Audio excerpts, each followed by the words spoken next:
India is a country of contrasts, and within one state, incredible and massive poverty, which is especially evident in the distance from the capital, and owners of multi-billion-dollar fortunes who are quite capable of spending a yard on their son's wedding to stand out and be remembered for centuries, coexist quietly.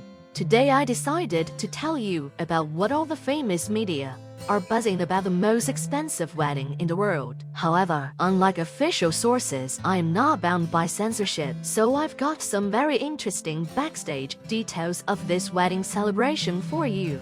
Mumbai is a large administrative center, located in the west of India in the state of Maharashtra, a favorable tourist spot on the shores of the Arabian Sea, where any more or less large business owner can make a fortune if he builds a couple or 3 small hotels near the beautiful beaches and warm water.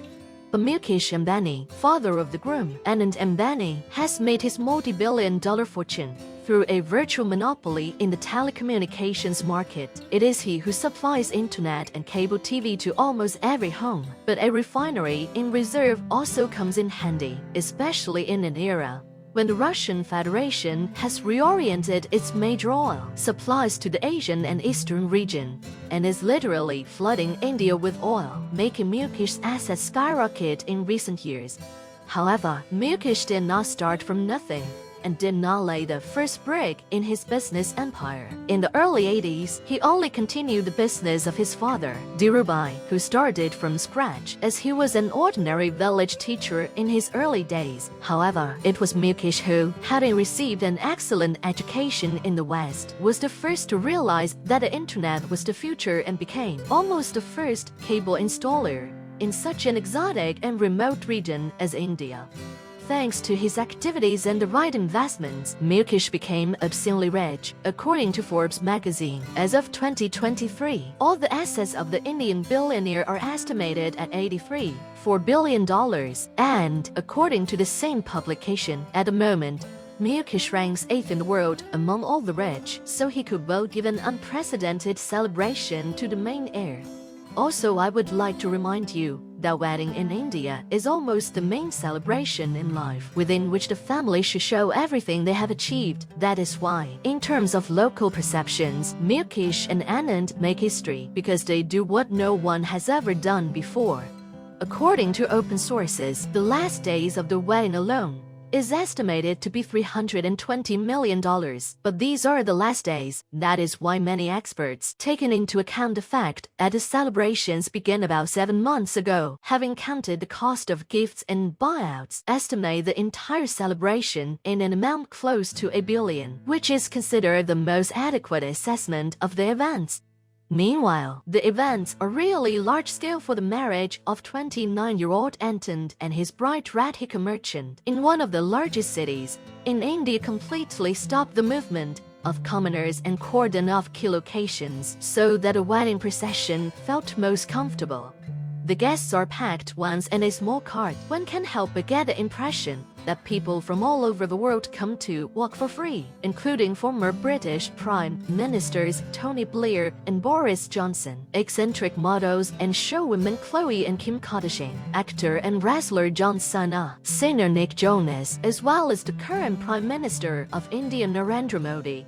And this is just the tip of the iceberg of names, titles and surnames. However, it is not surprising many guests will perform their numbers at the wedding as a gift. And as some sources close to the organizers of the wedding say, some performers for just a couple of songs in honor of the bride and groom will receive 7- and 8-figure sums, as well as the opportunity to have a luxurious vacation in a resort town in an exotic country.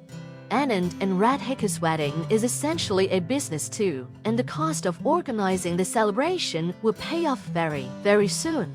If only because 29-year-old Radhika, merchant, is the heiress of the largest network of pharmaceutical companies Encore Healthcare, which are engaged in supplying medicines to all countries of the world. And there is one very unpleasant nuance, which does not embarrass absolutely no one at the factories of Encore Healthcare. Production of drugs is conducted into shifts, and workers from the lower caste literally have to live at a conveyor belt to have time to pack an endless stream of pills and blisters in boxes and jars.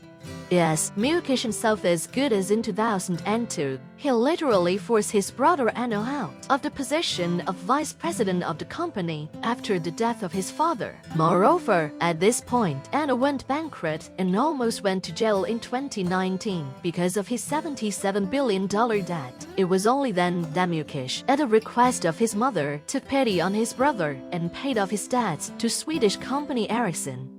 So, on closer examination, another Oriental fairy tale turns out to be a very ordinary squabble and division of assets. Only the money is different, and the property is much more than that of average Indians.